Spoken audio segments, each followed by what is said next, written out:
Hello.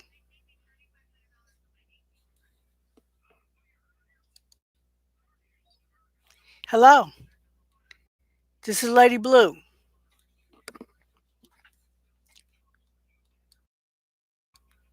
Stop.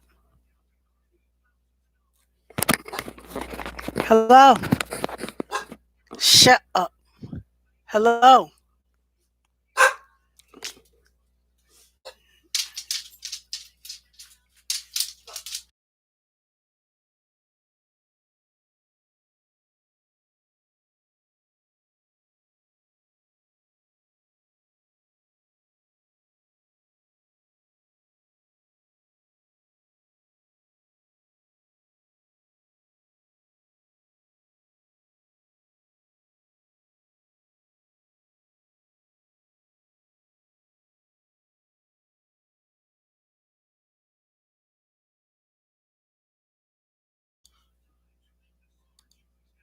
Hello. This is Lady Blues. Lady Blues.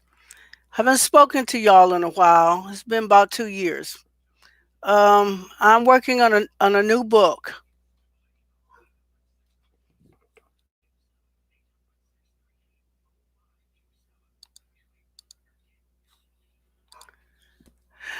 I'm working on a new book. It's called The Hough Riots. My child. Uh, it's about the Hough Riots. It's called My Childhood Still Lives in Hough.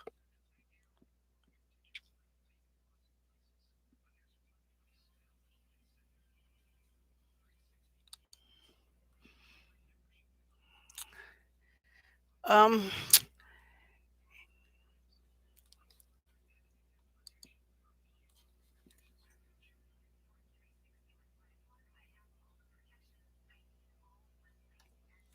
All right.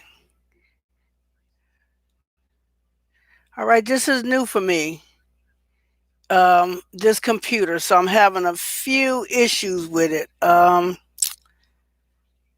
So please forgive me.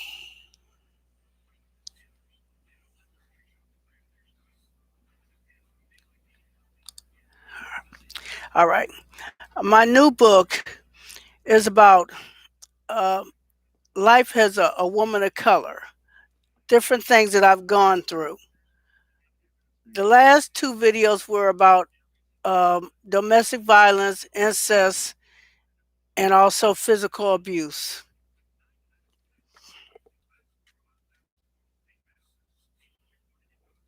It wasn't an easy subject to talk about, but I needed to talk about it. Um, I have been single for almost 7 years. Avoided similar mistakes. Um, I I haven't been doing bad at all. So I'm not gonna this first time. I'm not gonna be on here long. This is the first time I've got a lot of stuff to learn about doing this on YouTube video on this computer. But what I want to do is I want to read you a poem called "My Childhood Lives in Huff," the title of the book.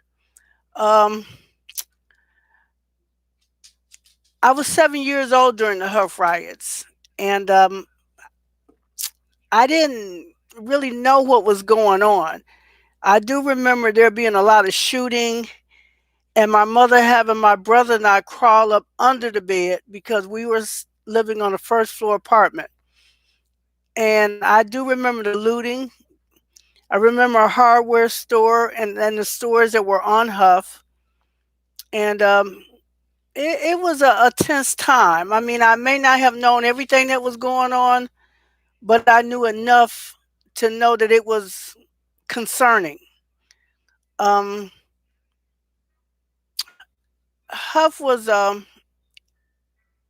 it was a rough area after the riots. It was rough, and I grew up in that area. I wouldn't take the experience back for nothing. I remember watching the Black Nationals march down Huff and do their whatever they were saying, and I remember watching the Black Panthers do their walk, their marching. Um, I wanted to join, and my mother wasn't going for that one. But I went to Mary B. Martin Elementary School. That's on Brookline. I went to Addison Junior High, and then later on I went to Hay. So now this poem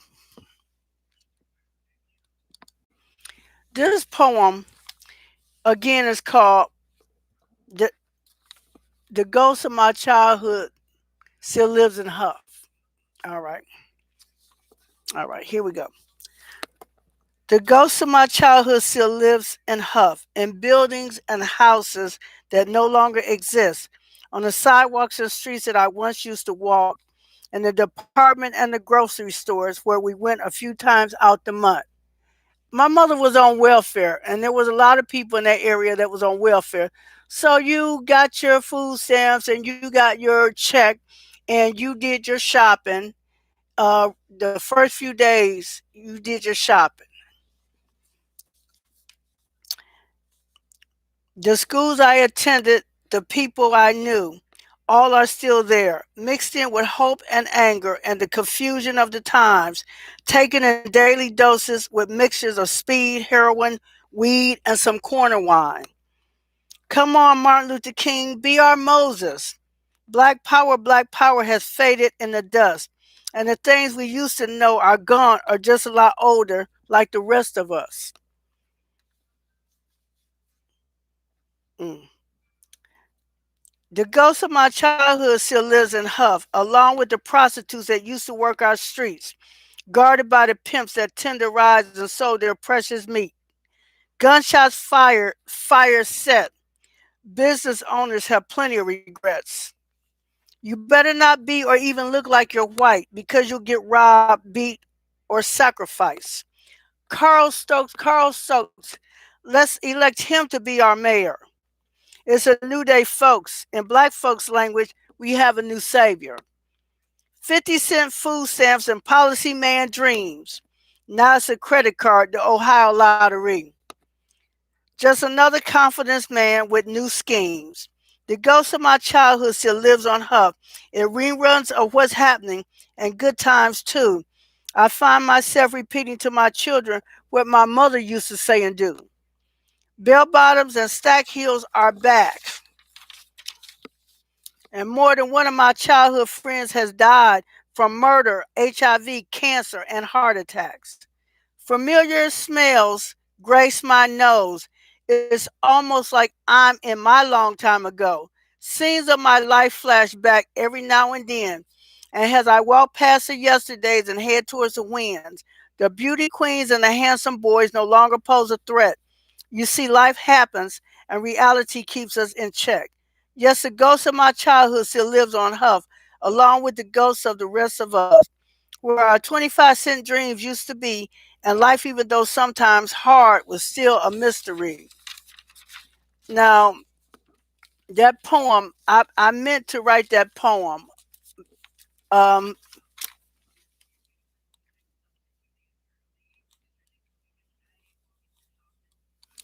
I meant to write that poem because I wanted to state about how I felt about Huff. I was a nerd coming up. I was a kid that was always at the library. I always had my head in a book. I wasn't a popular kid unless it was time for a test. So I was smart. I saw a lot of things, and I may not have known exactly what was going on. Like, for instance, I didn't know the women that were walking up and down the street were prostitutes. We weren't allowed to get into stuff like that. We didn't talk about stuff like that. Parents didn't talk to kids about stuff like that. I didn't know that they were doing drugs. I didn't know anything about that. But as I look back, you know, it was a rough time. My mother came from West Virginia, so I was taught to act a certain way. I was taught not to embarrass her, so she taught me manners, and she taught me to stay in a child's place. And when grown people walked in the house or room or whatever, you turned your back.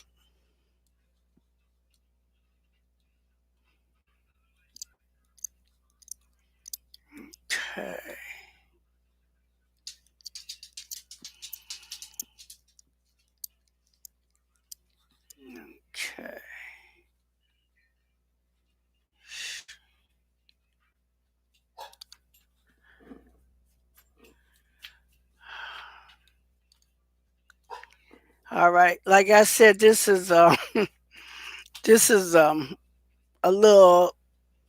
It's gonna take a little bit for me to work with this, but anyway, they have the story of Fred Hampton out, and they're talking about how he was betrayed by a black man. And the Huff neighborhood. I remember New messages received from +14132879856. right across the street from what used to be Huff Norwood is a building. And back in the day, that was a pick and pay. And when there was threats of violence, uh, there was there was stores that were threatened that if they didn't leave, that they would be bombed. So pick and pay became Super Jet. And I don't remember us really shopping in that store, but it became Super Jet. A lot of the stores were the owners left. I mean, I remember Huff before Thurgood Marshall was built over that way. I remember the record store. I remember the store right next to it. That's set right there where you can see Thurgood Marshall. I remember a drugstore, meat markets, all kind of grocery stores, donut shops, cleaners. There was a lot of things on Huff. And the only time we went up on 105 is when we went shopping for clothes. Downtown for us was around Christmas time, and that was only to see Mr. Jingling. And that was pretty much it. We didn't go downtown. We didn't have the money to go downtown. So there's a lot of things. When I think back, there's a lot of things that were going on in that neighborhood. We went to the Baptist church. Uh, there was a dentist office over there, black dentist. There was a food stamp place. It used to be it was a union hall, but then it became a food stamp place. Um, I went to church on Crawford when I got older, a little older. Church on Crawford. There's a lot of history over in Huff. Not just the riots, but before the riots. There's a lot of history. There's a giant tigers up on Euclid, about 80 something in Euclid. I lived on 86 off Crawford. There was J.B. Bailey's that was a hair place. There was a lot of things on Euclid. Again, like I said, you didn't have to go downtown. You didn't have to go 100 every night, maybe once a month, once every few months. We went to 105 in Euclid. But you didn't have to go. You got whatever you needed right in the neighborhood. Um, it was a neighborhood that you had a lot of white owners, a lot of white people that own the buildings. I remember going to school with one white boy, and then a little bit later on, him moving out the neighborhood. And I remember asking him why he was moving, and he said his mother said he had to move. And thinking back to that time, he had a brother, and they both looked like they were mixed. So I remember his mother being white, but both of them looked mixed. Like they had to have had a black father. I remember the abuse that I saw in the neighborhood. I remember not being allowed to be around certain people because they were doing things that my mother said wasn't right. Now, what those things were, she wasn't going to tell me. But I listened a lot back then, so I knew that they were snorting something. I knew they were putting something up their nose because I heard the conversations. There was a lot going on for a little kid. A little kid that was very inquisitive. So I will revisit this.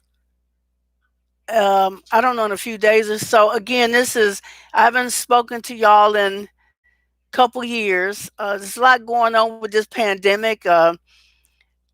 We got a new president. Thank God we got a new president.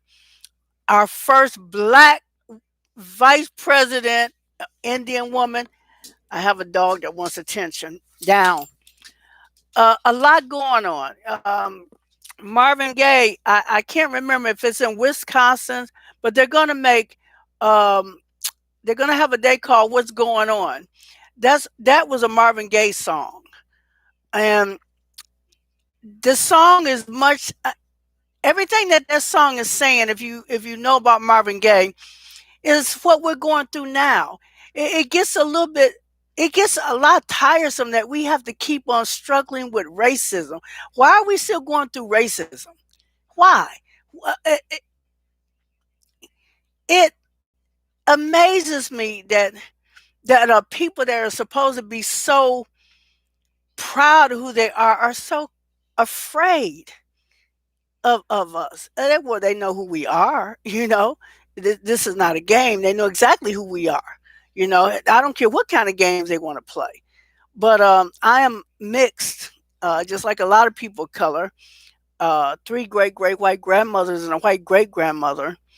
So I'm fairly mixed. Okay, not even 75% African. I am about 63% African, depending on if I'm on Ancestry. If I'm on my heritage.com, I'm 50 something percent, but I'm mixed. Okay, I really just would like to be known for Brenda. I don't care about all this other stuff. Just treat me right. So I'm going to be reading a lot of my poems. This is I'm publishing this book this year. I have other books. You can go to lulu.com and find my children's book. It's called The Microwave, and it's Brenda L. Elkins-Wylie. And again, you're talking to Lady Blues.